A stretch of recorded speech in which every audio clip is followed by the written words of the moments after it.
Se você tem a sua Bíblia nessa noite, por favor, abra comigo ao livro que Paulo escreveu para a igreja de Tessalônica, a segunda epístola de Paulo, apóstolo, para os Tessalonicenses.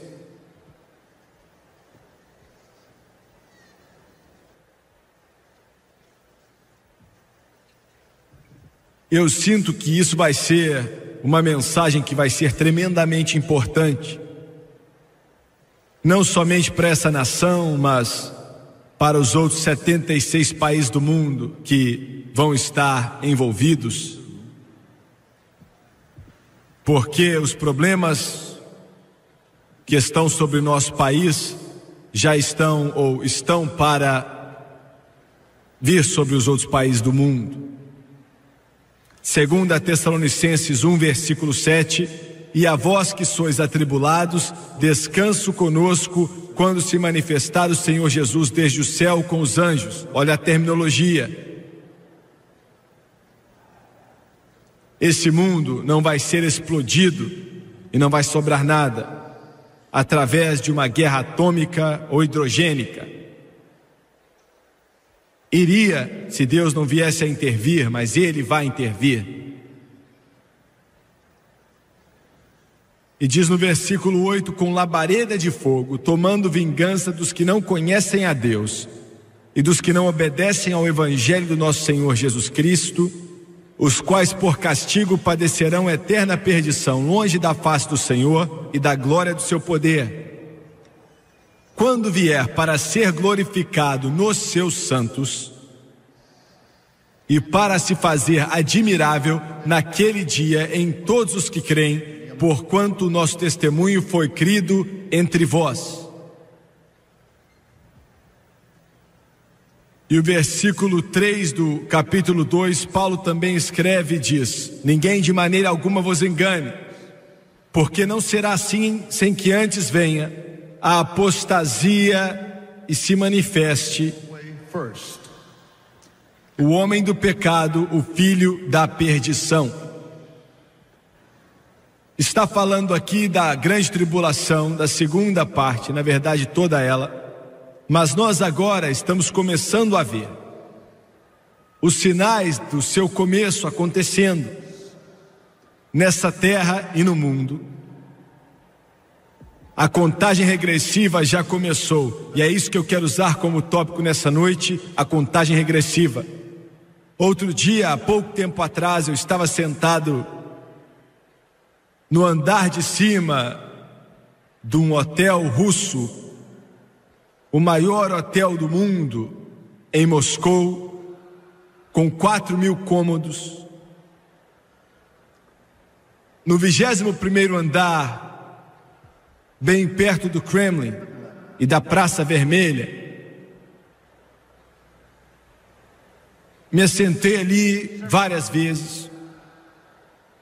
Nunca me deixei de me maravilhar com aquilo que meus olhos estavam observando, porque estávamos sentados na mesma mesa todas as vezes que íamos até lá, e aquelas enormes janelas de 15 pés se abrem sobre esse lugar específico que é um dos mais poderosos na face da terra. A bandeira vermelha com a estrela vermelha constantemente esticada sobre o vento de Moscou, que nunca deixa de soprar. E a estrela vermelha no topo do Kremlin, que está ladeada por igrejas de antigamente, com suas cruzes douradas, ainda assim apontando para os céus. Um contraste interessante. Eu quero que você pense nisso. A cruz, ali bem no centro do ateísmo mundial, com toda a tentativa de dominar todo o planeta, e já lançando suas trevas negras e suas garras sobre 1,5 milhão de almas no planeta Terra. E ainda assim, a foice e o martelo foi ladeado pela cruz de Jesus Cristo. O mestre do comunismo disse que é histórico, que não tem nenhuma significância senão histórica, e permitiu que ficasse ali. Em breve vão ler esse último capítulo. No último dia em que estávamos lá, o sol estava se pondo no oeste e com os seus raios ali nas paredes do Kremlin. E bem na frente daquilo estava o mausoléu de Lenin, Vladimir Lenin. Morreu em 1924 com sífilis aguda. Marcou o início de uma era de despotismo, de horror, como a mente do homem dificilmente pode entender. Eu olhei para o seu corpo, com os punhos cerrados, brancos pelas luzes de lâmpadas, e milhares e milhares e milhares de pessoas em uma fila dupla passam pelo seu corpo todos os dias. E ao seu lado, há o busto de Joseph Stalin. Faltou Khrushchev, que é alguém bem conhecido. Em seguida, ao busto de Brezhnev. E depois, Andropov. E em seguida, Shoyenkov. E eu me assentei lá com o sol se pondo e olhei para as muralhas do Kremlin, abrangendo 37 acres. E eu pensei comigo, os contribuintes americanos gastaram mais dinheiro, não bilhões e nem mesmo centenas de milhares de milhões, mas literalmente trilhões de dólares, se esforçando para resistir os planos que foram formulados por detrás daqueles muros do Kremlin. Naquelas paredes, Stalin, possuído pelo demônio, muitas vezes mentalmente perturbado, planejando as mortes de mais de 50 milhões dos seus próprios compatriotas, realizando os desejos de Vladimir Lenin para subjugar a Rússia, para subjugar as repúblicas que constituem a União Soviética, coletivizar as fazendas, e entre 50 e 75 milhões de seres humanos foram impiedosamente a sangue frio assassinados por Joseph Stalin.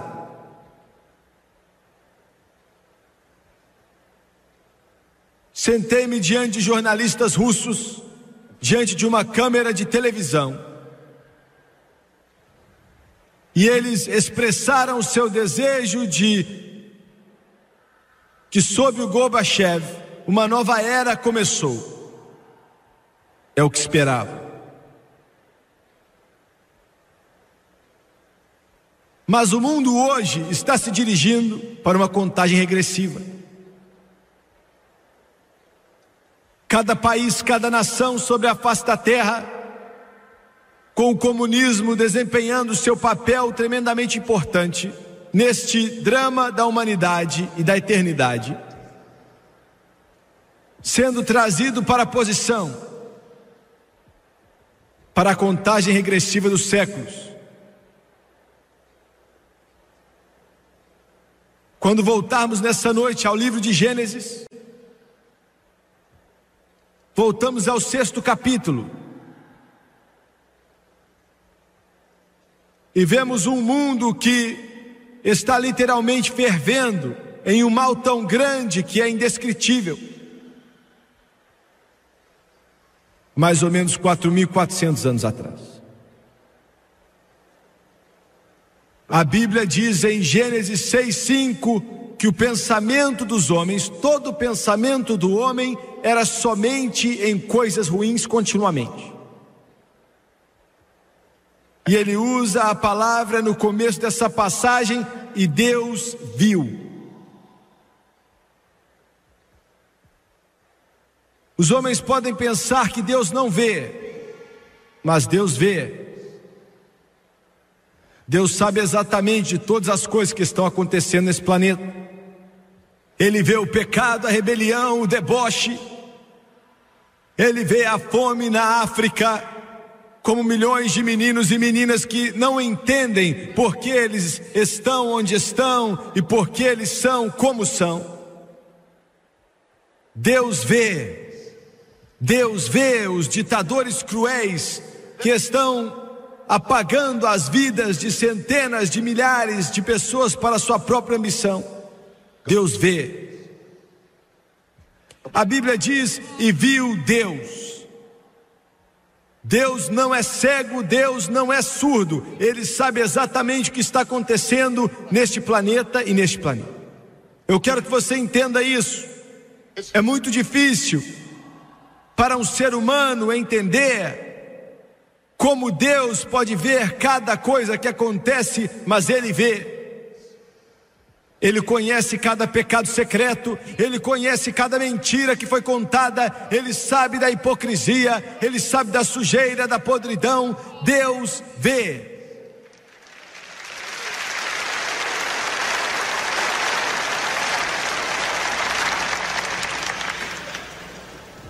E Deus viu que a maldade do homem era grande na terra, e que toda a imaginação dos pensamentos de seu coração eram maus continuamente.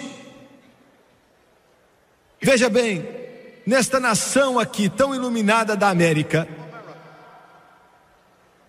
alguns dos nossos acadêmicos mais brilhantes, algumas das pessoas mais brilhantes dessa nação, querem nos fazer acreditar que se existe Deus, Deus tem uma política de não intervenção, Deus não está interessado,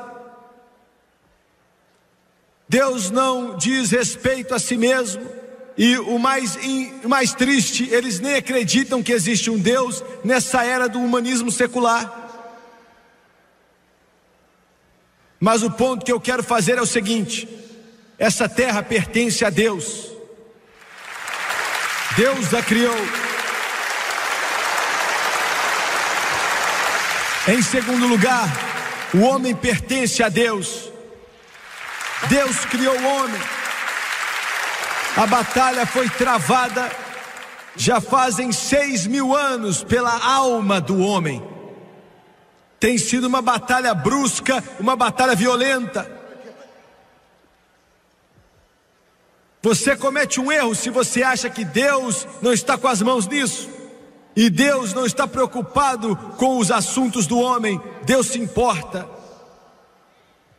O grande plano de Deus para a humanidade não foi parado ou interrompido, só foi momentaneamente interrompido.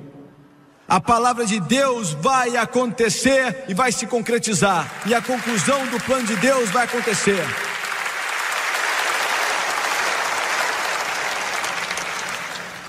Deus não pode suportar o pecado, Ele odeia o pecado, destrói, é um veneno.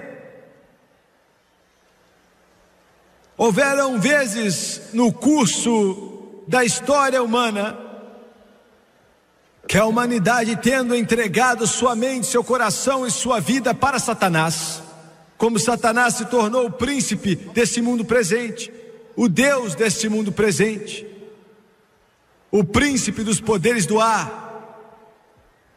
Houveram momentos em que Deus teve que intervir com poder e força de proporções sem precedentes.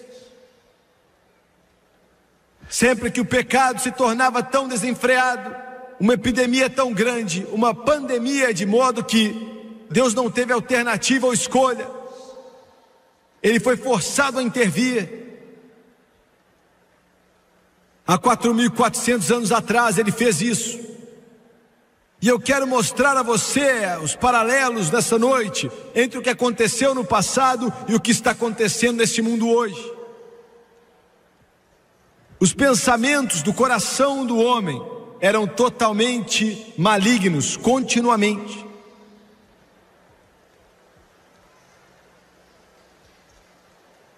Existem duas áreas, existem várias, mas duas áreas predominantes de conflito que ameaça destruir essa nação e sua moral. Quando a pessoa pensa no 1,5 milhão de bebês que são assassinados no ventre da mãe deles, todo ano, nessa nação que se diz ser iluminada, isso é indescritível.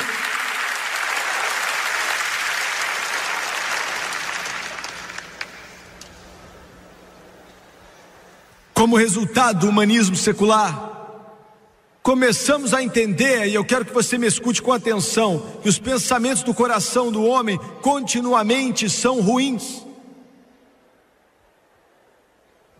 A vida de jovens está se tornando algo barato no mundo. Ouviu? Começamos com o feto, começamos com aquela criança que nem nasceu, começa com aquele bebezinho que não nasceu, e você muda o nome, você já não chama mais de ser humano, você chama de um feto. E então você passa leis para acobertar o seu pecado.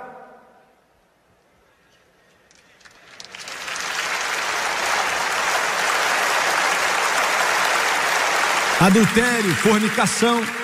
Então você passa essas leis e você assassina 1,5 milhão de bebês por ano. Esse é o primeiro passo, e então a vida de jovens passa a ser cada vez mais e mais barata.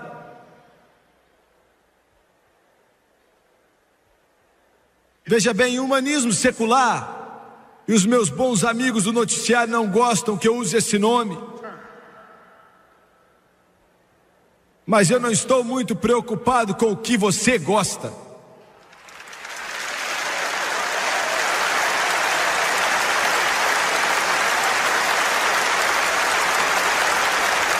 Olha, os noticiários e a mídia fez uma lavagem cerebral no povo, criando um clima intelectual para permissão extrema.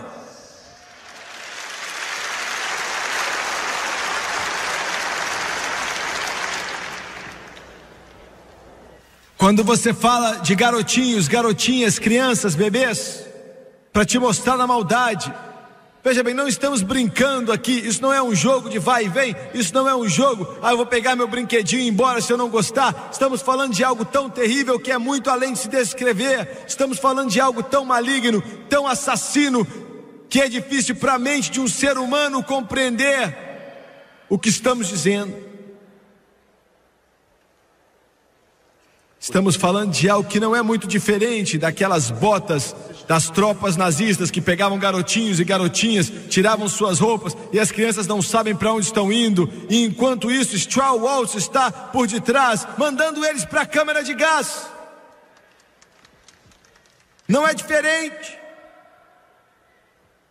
só está encapado de uma forma diferente.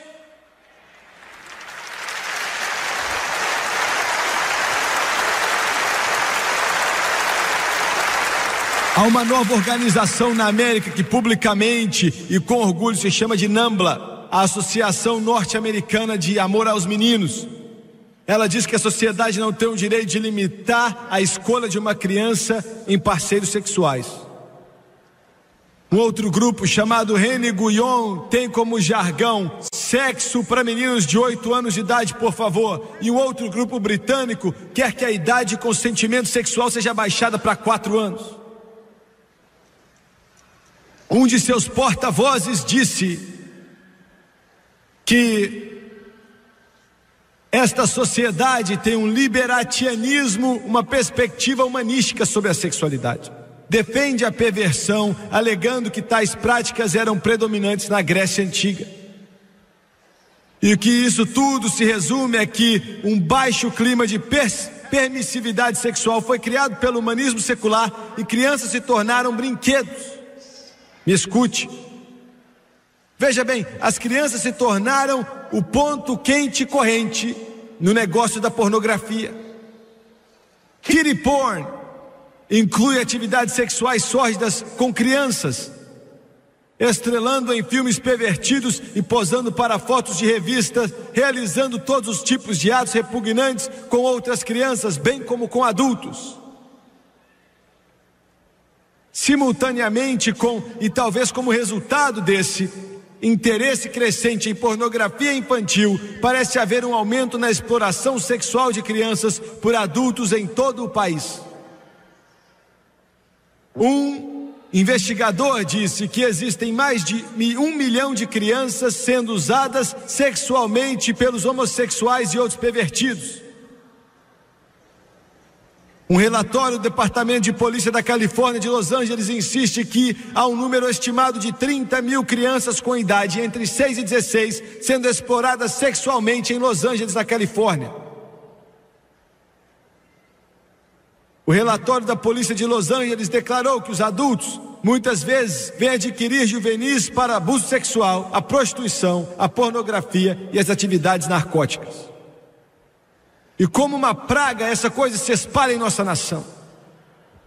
O abuso sexual de crianças tornou-se o item mais vendido em filmes e livros e revistas, promovido em livrarias adultas e filmes de obscenidade. A doutora Judy Vincent, de Nova York, diz que hoje existe um volume de mais de 1 bilhão, não 1 milhão, mas 1 bilhão de cópias de revistas pornográficas vendidas anualmente. Geralmente essas possuem crianças em uma variedade de atos sexuais. Ela diz que mais de 1 milhão e 200 mil crianças estão fisicamente envolvidas em todo o país. A boa doutora Vincent Gerber está exortando o Congresso a aprovar leis que protejam crianças de um abuso sexual. Mas vai ser difícil para o Congresso fazer isso. Porque, veja bem, a nossa grande Corte Suprema não consegue definir o que é obscenidade.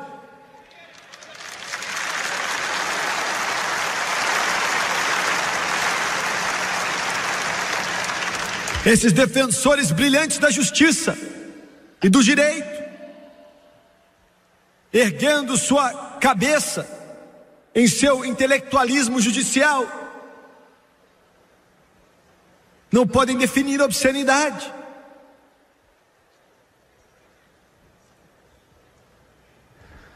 Se alguns de vocês estão assistindo, se um de vocês estiver assistindo, eu sou apenas um pregador, mas deixa eu te ajudar aqui, Senhor.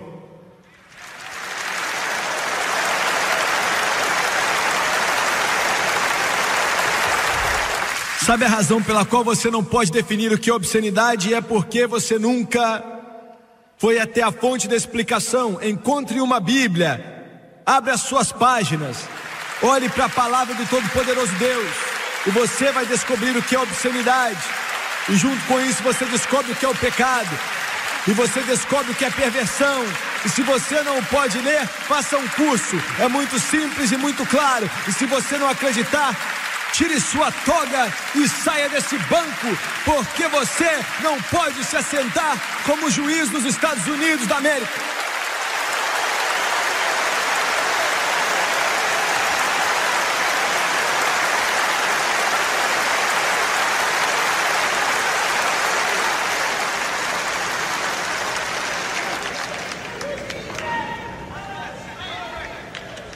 Os pensamentos do homem continuamente eram ruins.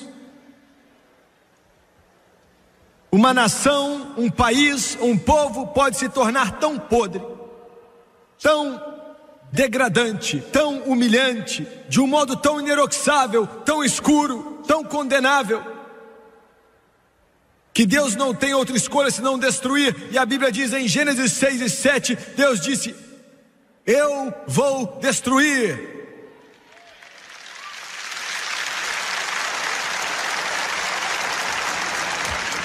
Eu destruirei. Esta é a mensagem que você não ouve muito hoje. Essa é a idade do amor fácil. Não, não estou falando de amor livre, não estou falando de permissividade sexual. Estou falando da comunidade cristã. O amor fácil. Não existe mais nada de errado. Não existe esse negócio de pecado. Deus não aprova julgamento. Deus vai abrir a porta e dar tapinha nas costas de todo mundo, até que todos venham para dentro. Eu tenho uma notícia para você, Senhor. Deus odeia o pecado, e o amor exige que falamos como tem que falar e dizer a verdade sobre a palavra de Deus.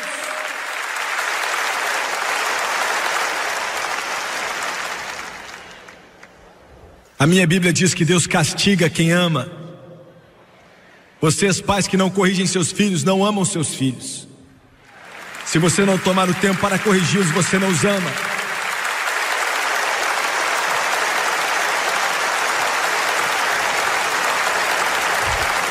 Deus não tinha escolha ou alternativa, e alguns de vocês olhem para mim agora, e você vai dizer que esse tipo de Deus, eu detesto ele, eu odeio ele. Não, você quer um Deus que vai endossar o seu pecado.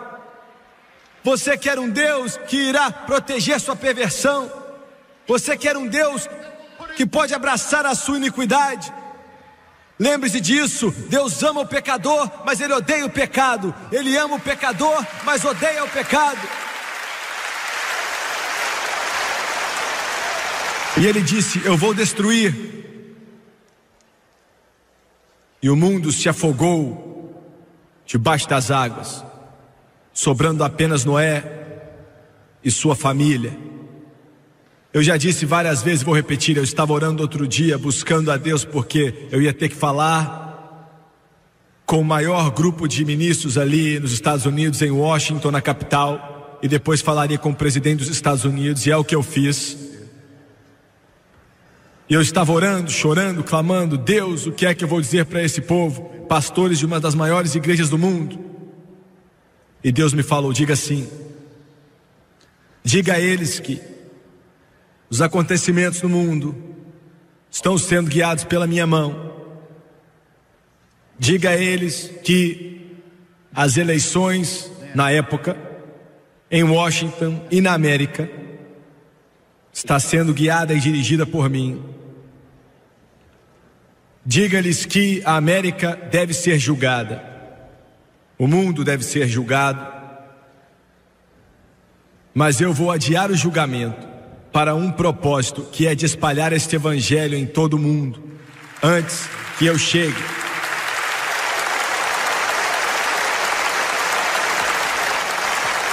O mundo está caminhando para uma contagem regressiva. Em Gênesis capítulo 18, a Bíblia nos dá o relato de Sodoma e Gomorra. A cena se repete. Era um homem, Noé, agora é um homem, Abraão. Sodoma e Gomorra. Em Gênesis 8, 18 e 20, Deus disse: o pecado é grave. Ouviu bem? Grave.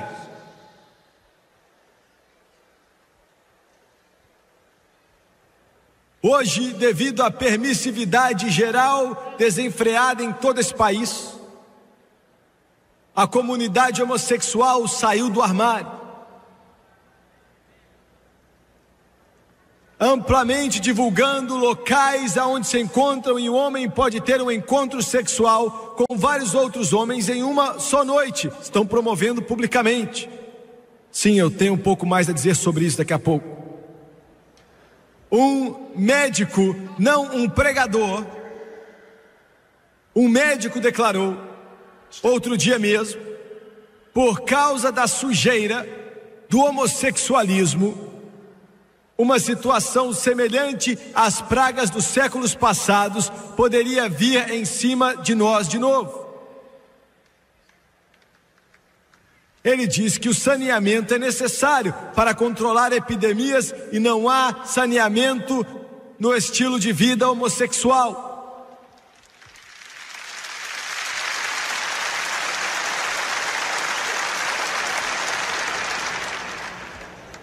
Deus queimou Sodoma e Gomorra fora da face da terra, não porque ele era cruel, não porque ele era um tirano, não porque ele é um Deus de ódio, mas porque ele é um Deus de amor. Agora, pode rir disso, jornalista.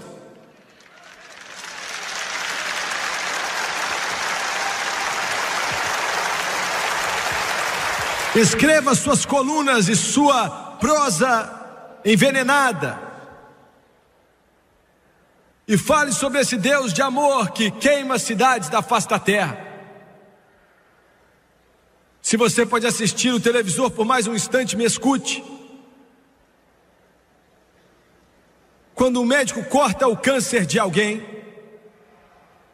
ele não é cruel. Ele está tentando salvar a vida dessa pessoa.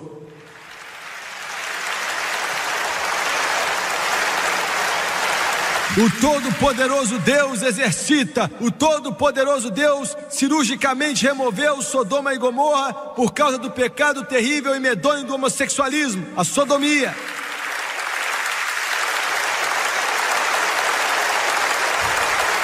Ele fez isso porque ele amava a raça humana, sabendo que se esse pecado continuasse, iria envolver a humanidade totalmente e destruiria totalmente o corpo político, destruiria totalmente a humanidade, destruiria totalmente a raça humana. O médico a qual me referi há um tempo atrás, as palavras deles profeticamente se tornaram realidade. O dia da doença mortal da AIDS já infectou e contaminou os Estados Unidos e o mundo, e não há cura conhecida para ela. AIDS, eles dizem que pode ser pior do que a peste negra, que dizimou a Europa há vários séculos atrás. A imprensa, a mídia, a imprensa estabelecida, me escute, América, a imprensa estabelecida está procurando médicos, buscando médicos que estão dispostos a prostituir sua confiança sagrada, nos dizendo para não nos preocuparmos com a AIDS e não olhar para suas vítimas. No entanto, muitos médicos estão nos dizendo privadamente que essa doença fatal pode ser contraída através de comer em um restaurante onde a comida está preparada, até mesmo nas lágrimas que vêm de uma vítima de AIDS e quaisquer secreções ou fluidos corporais. Motoristas de ambulância foram encomendados contra sua vontade para trabalhar em vítimas de AIDS. Enfermeiros e outros profissionais foram demitidos de hospitais quando eles se recusam a executar tarefas íntimas para vítimas de AIDS. Mas o médico disse outro dia, não pregador, ele disse que a AIDS poderia ser banida se a comunidade homossexual voltasse para o armário.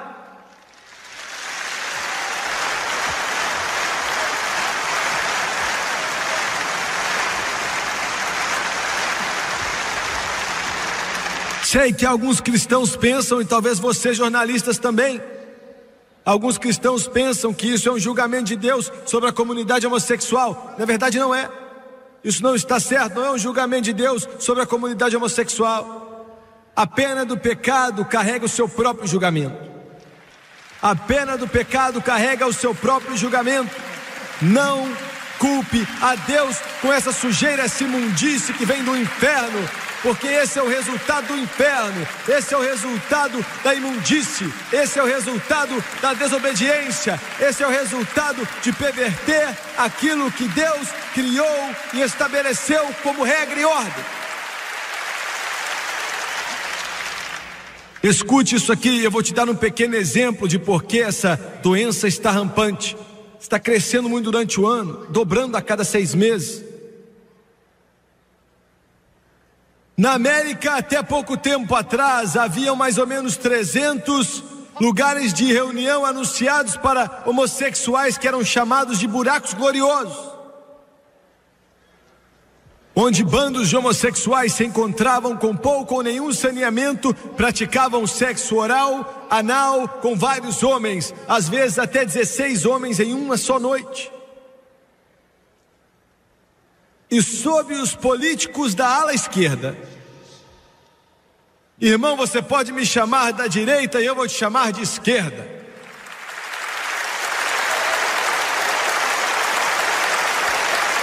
E eu tenho mais algumas coisas para dizer agora. Eu tenho orgulho de ser da direita. Eu tenho orgulho de ser conservador. Eu tenho orgulho de ser pela América. Eu tenho orgulho de acreditar nesse livro que é chamado de Bíblia Sagrada. Eu tenho orgulho de ainda me considerar um americano e gostar da bandeira americana que balança no vento. Eu tenho orgulho de ser chamado de americano. Eu tenho orgulho da terra do valente. Eu tenho orgulho dessa nação que é construída baseada na palavra de Deus. Eu tenho orgulho de Deus. Em Deus nós confiamos. Eu tenho orgulho dele.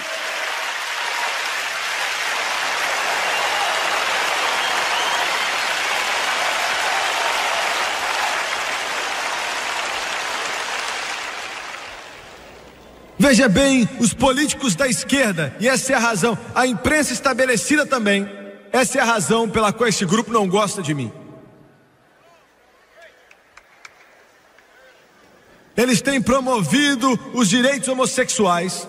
Homossexuais, você já tem os seus direitos. Mas você não tem que ter mais direitos do que eu tenho, ou qualquer outra pessoa.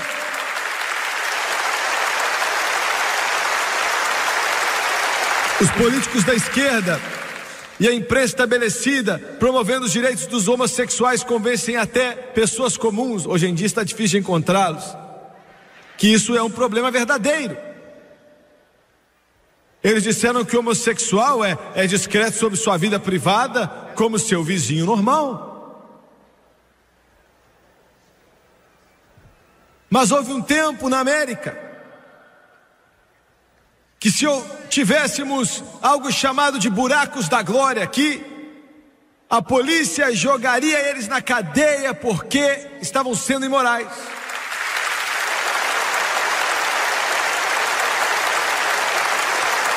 Bares gays onde homossexuais se reuniam na sala seriam fechados. Hoje em dia esse tipo de estilo de vida é abertamente tolerado e o resultado final é a terrível doença chamada AIDS. E a única cura para isso é Deus.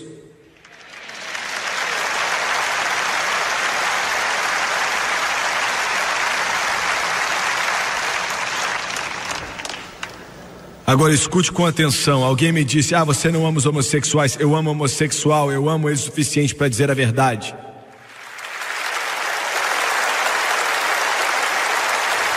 Eu os amo o suficiente para dizer a eles que Jesus ama eles. E Jesus vai libertá-los assim como ele faz com o bêbado, o alcoólatra, o viciado em drogas. Assim como ele faz com aqueles que estão presos pela inveja, pela malícia, pelo ciúme. Jesus pode libertar. E Jesus tem o poder de libertar.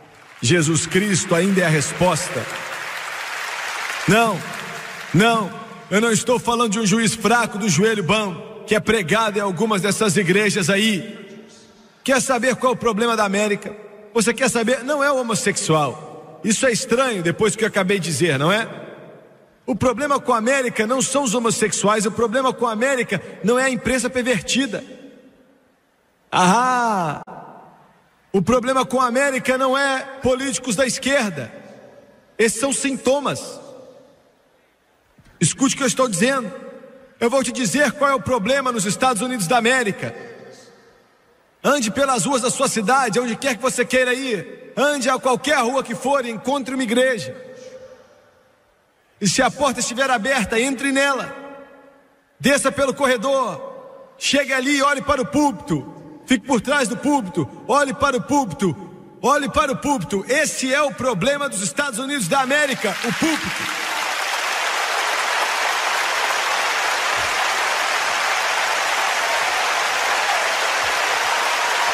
Deus nos ajude, nos dê pregadores. Precisamos de pregadores hoje. Precisamos de homens e mulheres chamados por Deus, não chamados pela mãe, não chamados pelo dinheiro, não chamados pelo sistema social. Homens que ouviram do céu, que são cheios do Espírito Santo, que se levantam e dizem: assim diz o Senhor, que são cheios do Espírito de Deus, que o dinheiro não pode comprar, os diabos não podem rebaixar e o inferno não pode destruí-los. Homens de Deus cheios do Espírito Santo, que ficam em pé atrás dos púlpitos e falam que o céu é quente, glorioso, e que o inferno é quente, cheio de fogo, e o pecado mata.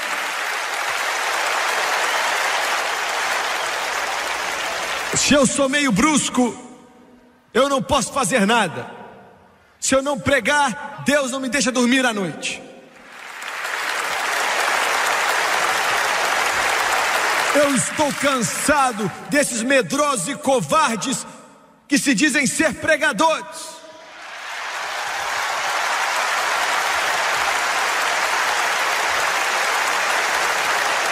Seus covardes, tentando pegar um diploma em psicologia. Deus nos ajude e nos dê algum João Batista que venha sair do deserto, vestido em roupa de camelo, comendo mel e gafanhoto, e dizendo: assim diz o Senhor, que acredita no que prega e vive o que prega, para que os outros se arrependam.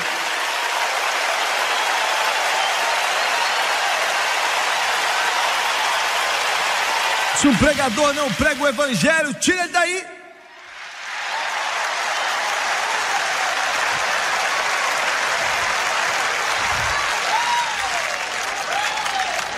Eu quero que você escute aqui. Eu quero que você escute aqui.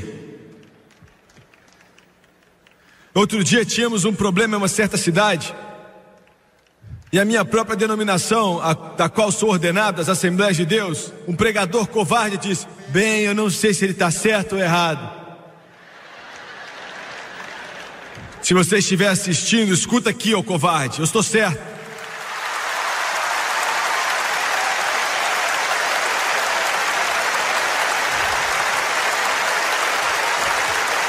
Sabe o que eu falei? Eu falei: Jesus Cristo é o único caminho para se chegar a Deus. E aquele covarde disse: eu não sei se eu estou certo. Sabe mais o que aconteceu? Um pregador batista chegou e disse: eu vou me levantar pelo irmão Swagger, ele está certo, ele está pregando o evangelho como tem que ser pregado, e estamos nos levantando com ele. Um pregador batista, glória a Deus pelos batistas.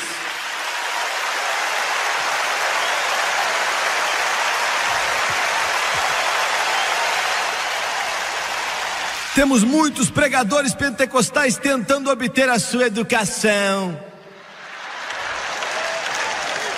Escute o que eu estou falando. Eu vou fazer isso tão quente para você. Eu vou deixar isso tão quente para você. Eu vou tornar isso tão quente para você que o seu povo vai exigir que você abra a Bíblia e pregue com poder e unção do Espírito Santo, ou saia do púlpito.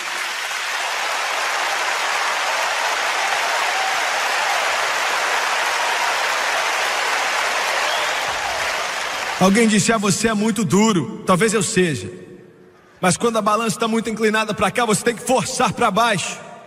Pregadores, quando vocês entrarem no púlpito, não venha de um campo de golfe, não venha de uma pista de boliche. Deus nos ajude a vir de um lugar de oração, em algum lugar, com o rosto molhado de lágrimas e o toque do céu em sua alma.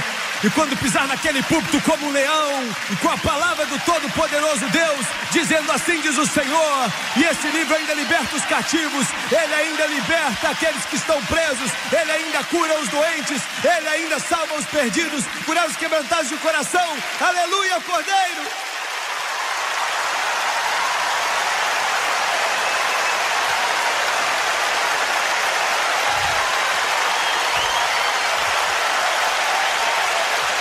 Aleluia, Deus!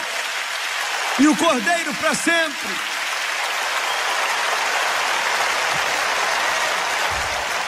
Que tipo de pregador você acha que Jesus era? Alguns de vocês imaginam ele como se fosse um medroso segurando uma cabrinha nas mãos, um cordeirinho.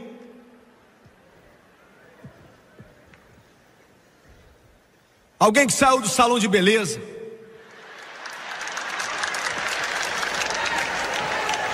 dizendo: não seja duro demais.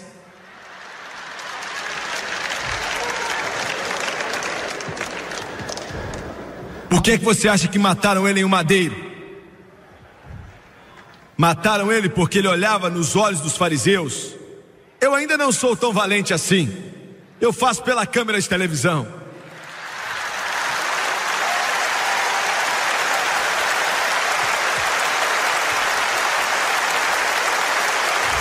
Ele olhava bem nos olhos deles e dizia: vocês são cobras, são víboras.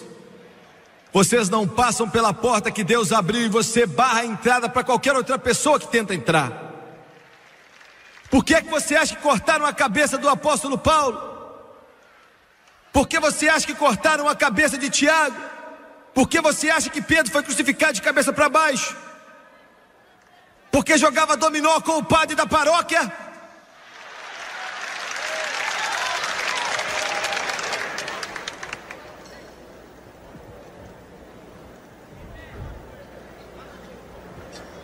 O pecado deles é grave.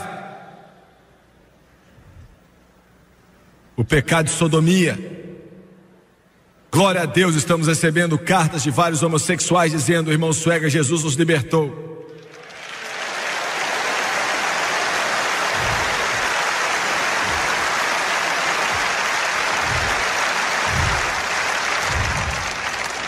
Eu não condeno você, mas eu condeno suas tentativas de tentar legalizar e tentar perverter o plano de Deus para a raça humana. Eu critico e condeno isso, mas eu não te condeno.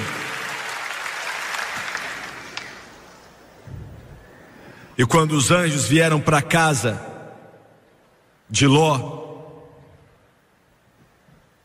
os homens de Sodoma se reuniram na porta e disseram: traga-os para cá para conhecer a eles.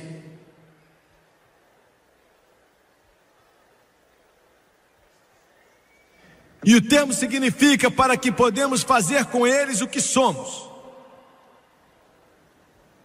Anjos. Aqui na sua televisão em Nashville, no Tennessee, ontem mesmo, eu ouvi uma de suas estações de televisão, enquanto o apresentador veio ali com alegria e afirmou que tinham feito uma enquete aqui na cidade da música dos Estados Unidos, e a maioria dos cidadãos da cidade de Nashville querem educação sexual nas escolas públicas.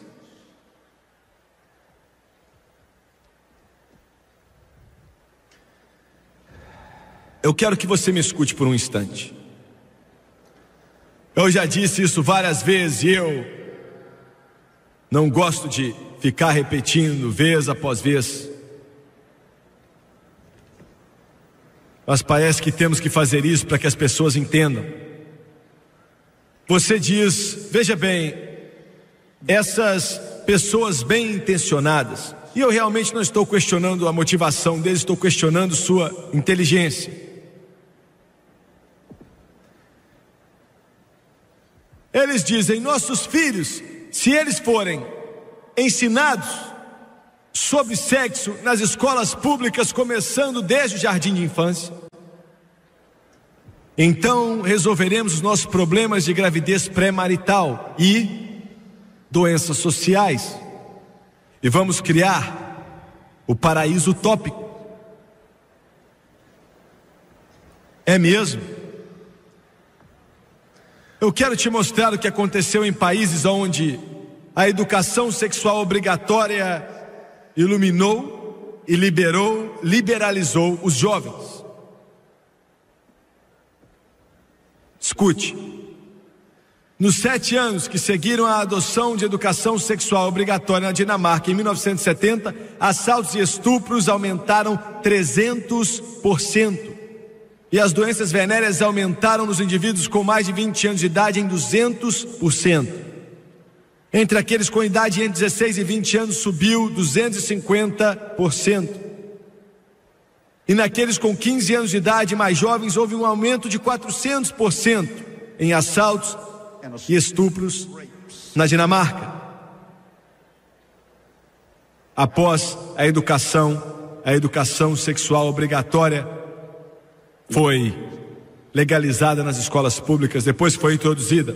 Foi introduzido na Suécia já em 1954, e hoje a Suécia tem a maior taxa de doenças venéreas na Europa e no mundo.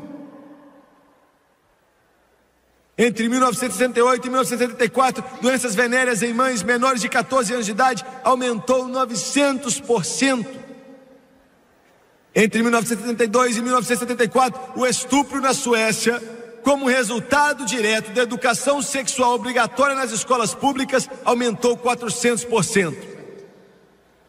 e tem causado com que um grupo de médicos da Suécia faça uma petição ao rei para abolir a educação sexual obrigatória no sistema escolar sueco, e que é considerado destrutivo para a vida familiar e a estabilidade moral dos jovens.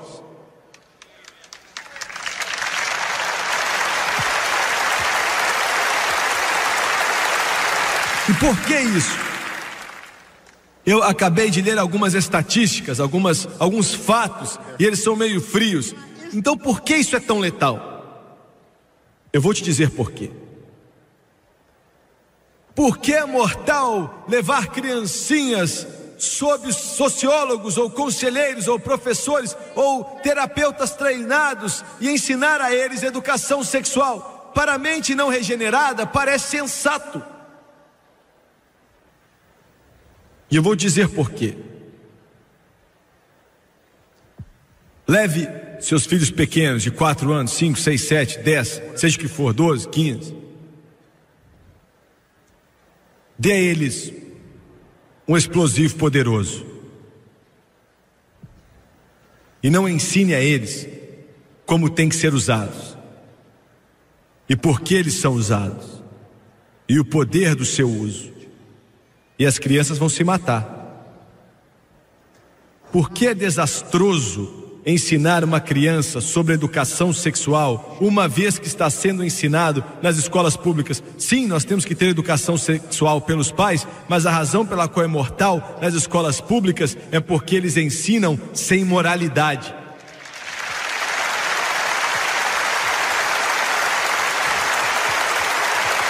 E eu quero que você entenda que se você ensinar sem moralidade, você está brincando com dinamite, com fusível já aceso. É certo que quando você ensina uma criança sobre sexo, e ele tem certeza que é uma ciência, assim como matemática, vai sair e vai experimentar.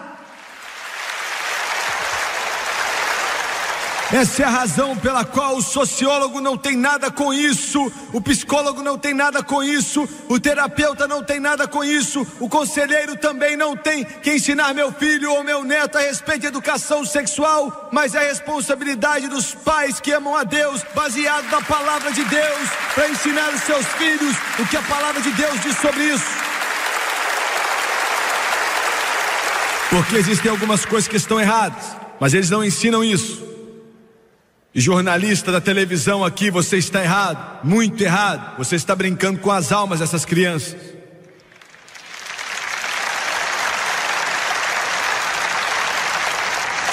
Sodoma e Gomorra foi destruída. Gênesis 19, 13, Deus disse: eu vou destruir. E por último, a contagem regressiva já começou para a destruição por Deus do sistema desse mundo. Eu li para você da palavra de Deus há alguns instantes atrás em 2 Tessalonicenses. Paulo disse, e eu li para você também: esse dia não virá até que haja apostasia primeiro. Essa apostasia já começou. Ele estava falando da grande tribulação, mas já está começando. E eu vou dizer algo, eu vou levar mais ou menos 2 minutos para dizer isso para você, e vai te chocar, mas Deus me disse, eu sei do que eu estou falando, estou certo. Milhões de cristãos que estão na fronteira estão fracos. O cristianismo deles é muito raso. Eles serão enganados nesses próximos anos como nunca antes. Não pelo mal insidioso que é óbvio e aparente. Ouça atentamente. Jesus falou de falsos profetas que vêm na pele do cordeiro, mas por dentro são lobos devoradores. E o que eu vou dizer vai chocar vocês, alguns não vão acreditar, mas não é problema meu.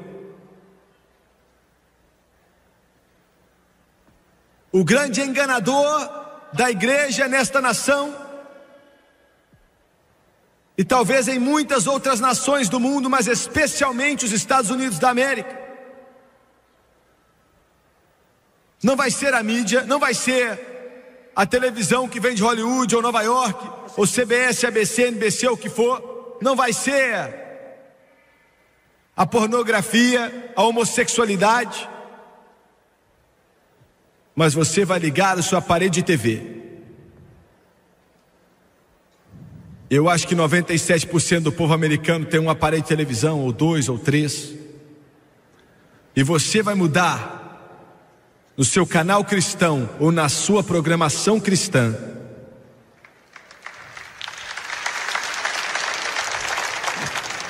e todas as palavras certas vão ser utilizadas. Nascer de novo, glória a Deus, aleluia, salvação, se salvar, o Espírito Santo, tudo isso vai ser usado. E milhões de cristãos vão se apaixonar por isso, e vai ser tão diabólico como o próprio inferno.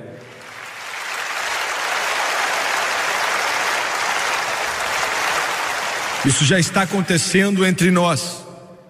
Isso já está acontecendo.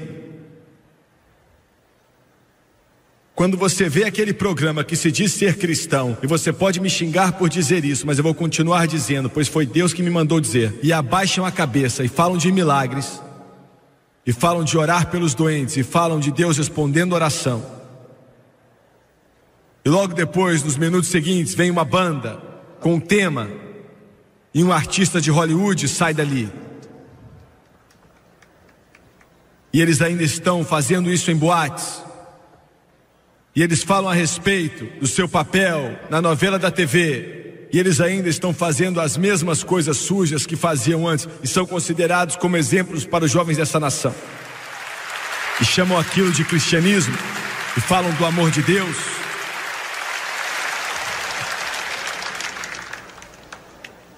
Agora mesmo estão dizendo que não existe essa coisa de arrebatamento. Alguns dos maiores pregadores da televisão dizem que não existe arrebatamento. Jesus não está voltando.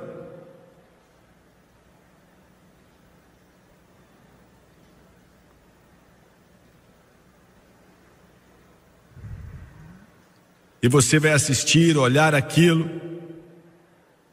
e o pensamento positivo, o poder do pensamento positivo e o evangelho de milagres, o evangelho da prosperidade vai condenar milhões de almas.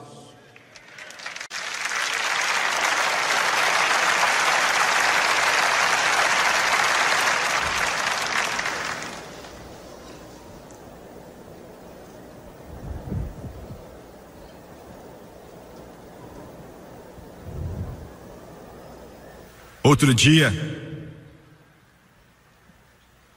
estávamos a caminho do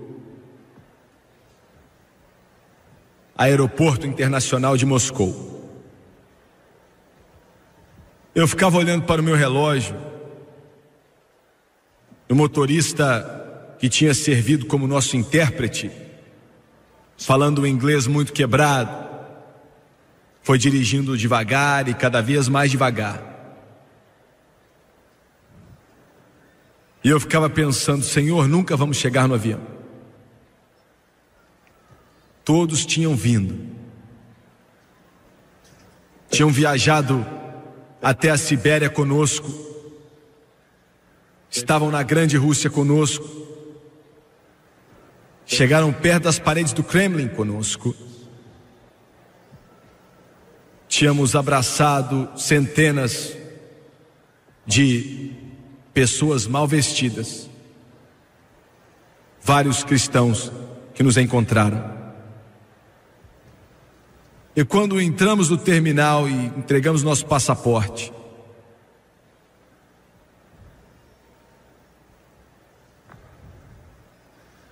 um deles disse: nós só podemos vir até aqui. E ele me abraçou e começou a berrar. Não estou falando de um choro, eu estou falando de um berro.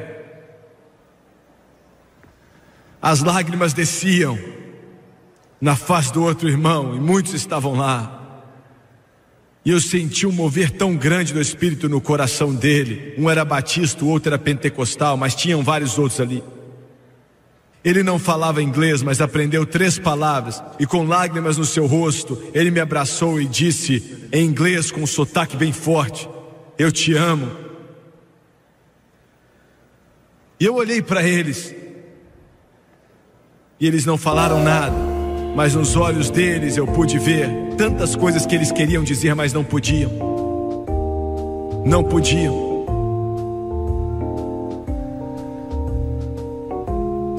Do outro lado, eu olhei para trás, dei um tchau.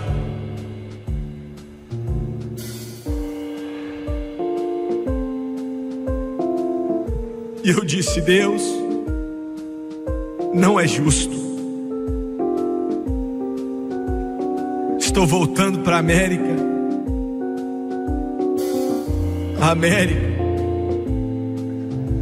Deus derramou sua graça em ti e coroou tua bondade com irmandade de mar a mar. E esses são seus filhos. Como é que eles ficam? Mas e aquela multidão que eu vi, milhares deles, com lágrimas descendo no rosto deles? Diga-nos mais. E aquele coral que memorizou para mim e outros na nossa caravana, que não falavam uma palavra de inglês, mas cantaram: entre em meu coração, entre em meu coração, entre em meu coração, Senhor Jesus. Venha hoje, venha para ficar. Entre em meu coração, Senhor Jesus. E Deus tocou meu coração e disse: filho, eu tenho filhos em todo esse planeta. E de repente eu pensei naquilo. Ele colocou em meu coração aquela canção escrita por David Ingalls. E eu comecei a cantá-la ali, que diz: There's a whole lot of people going home, and the sands of time, it won't be very long. In the twinkling of an eye, we'll all be gone. There's a whole lot of people going home. There's a whole lot of people going home. Você está pronto? Você está pronto? The signs of times, it won't be very long. When the twinkling of an eye, we'll soon be gone.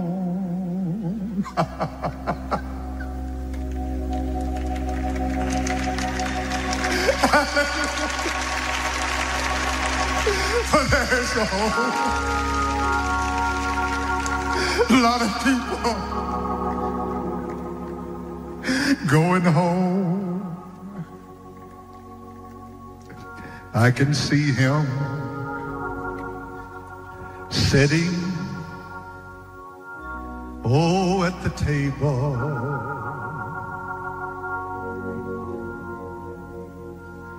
almost ready, talking about Jesus, to say, come,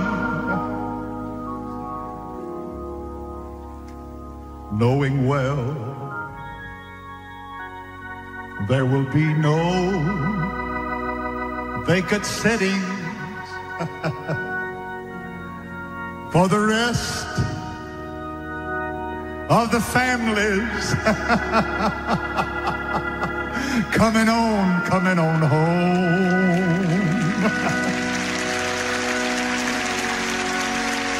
I said there's a whole lot of people, oh yes, going home. And by the sands of time.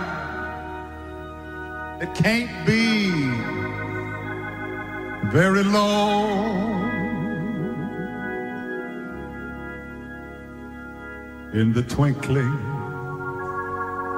of an eye will soon be gone.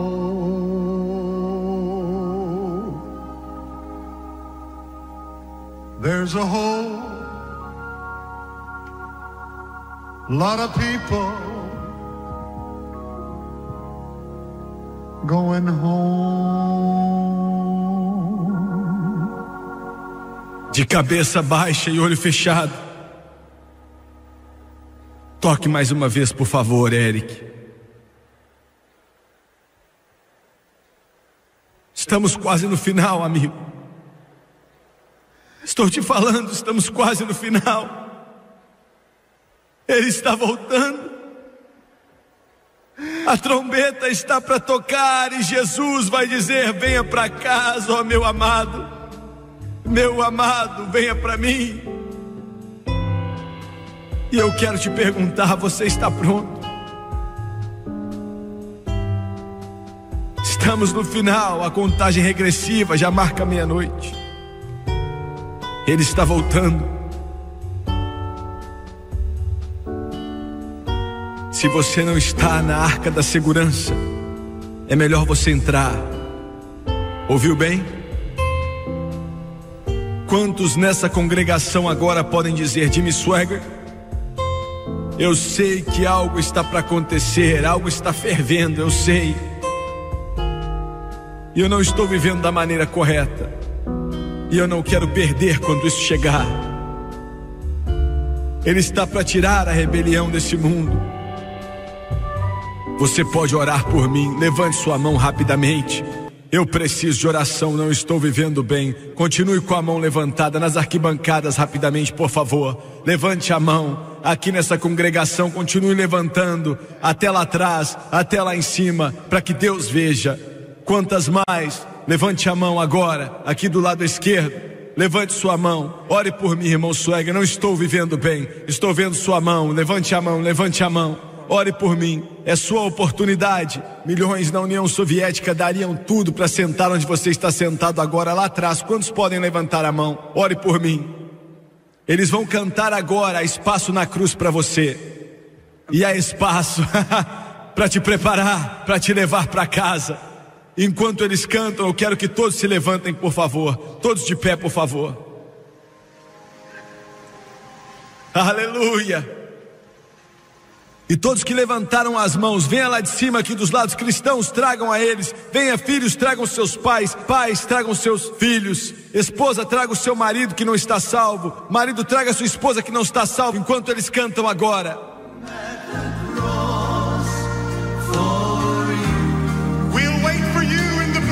But hurry, come on. Yes, there's room at the cross for you. Though millions have come, there's still room for one. Yes, there's room at the cross. That's it, come on. Sing it again. There's room at the cross for you. Yes, there's room. There's not much time left. The countdown has already started. Come on right now.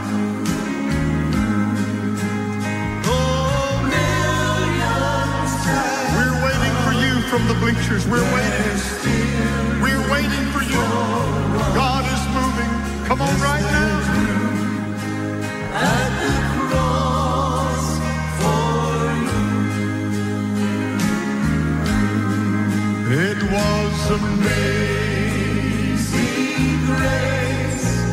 How sweet the sound that saved a wretch like me.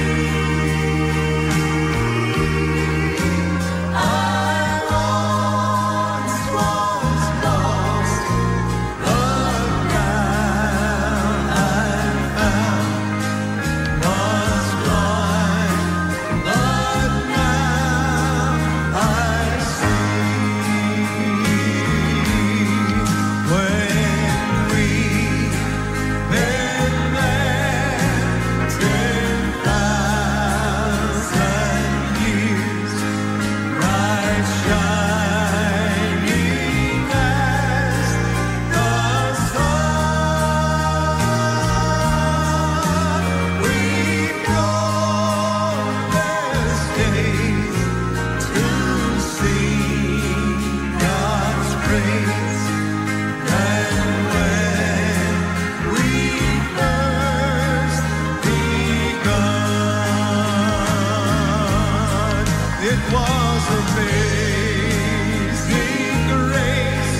Eu quero que você olhe para o irmão Suega, por favor, por alguns instantes. Eu quero que vocês, pela televisão, onde quer que você esteja, eu quero que você olhe com muita atenção, escute com atenção por alguns momentos. Você não veio para o Jimmy Swaggart. Você não veio para fazer parte de uma igreja. Eu não posso salvar. A igreja não pode salvar. Você veio para Jesus. Somente Ele pode salvar. O Rei dos Reis, Senhor dos Senhores.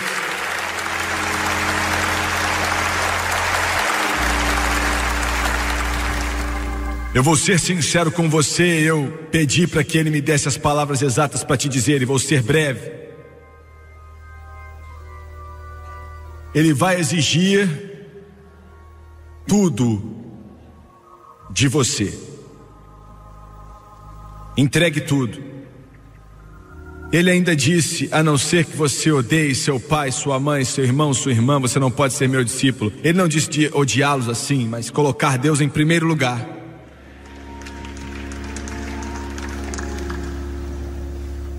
Alguns de vocês vão ter que deixar uns amigos de lado. Toda a sua vida vai mudar. Eu seria um mentiroso se eu te dissesse que não há um preço a ser pago. Não, você não tem como pagar nada pela sua salvação, mas há um preço a se pagar para vivê-la. Mas em troca, Ele vai te dar a vida eterna.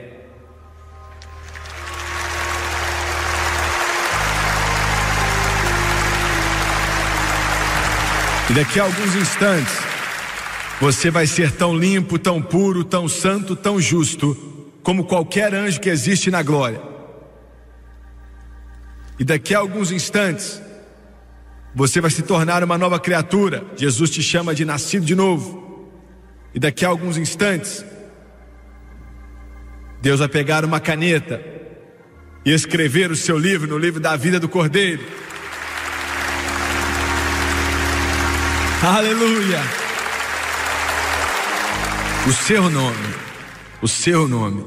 E Ele vai anunciar para o céu, e eles vão bradar de felicidade, pois aquele que estava perdido foi achado. Como eu recebo, irmão Swaggart? Aceitando a Jesus Cristo como seu Senhor e Salvador, e tomar a decisão de segui-lo toda a sua vida. Agora abaixe sua cabeça, feche os olhos e vamos orar. Eu quero que você repita isso comigo e acredite de todo o seu coração. E vocês pela televisão façam a mesma coisa também.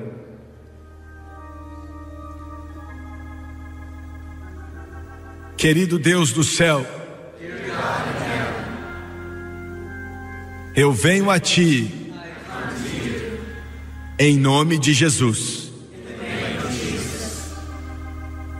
Sou um pecador perdido. Preciso de ajuda. Preciso de Deus. Com o sangue derramado de Jesus Cristo, lava-me de todos os meus pecados. Limpa-me de toda a injustiça. E nesse instante, eu obedeço Tua palavra, de acordo com Romanos capítulo 10, versículo 9 e 10. Com a minha boca, eu confesso o Senhor Jesus, e em meu coração, eu creio que Deus ressuscitou a Jesus dentre os mortos e Ele vive. Eu aceito Jesus Cristo como meu Salvador diante de Deus e do mundo inteiro. Vou servi-lo e, de acordo com sua palavra, que não pode mentir, sou uma nova criatura, estou mudado, estou lavado, estou limpo, estou salvo. Glória a Deus, aleluia, glória a Deus, louvado seja Deus.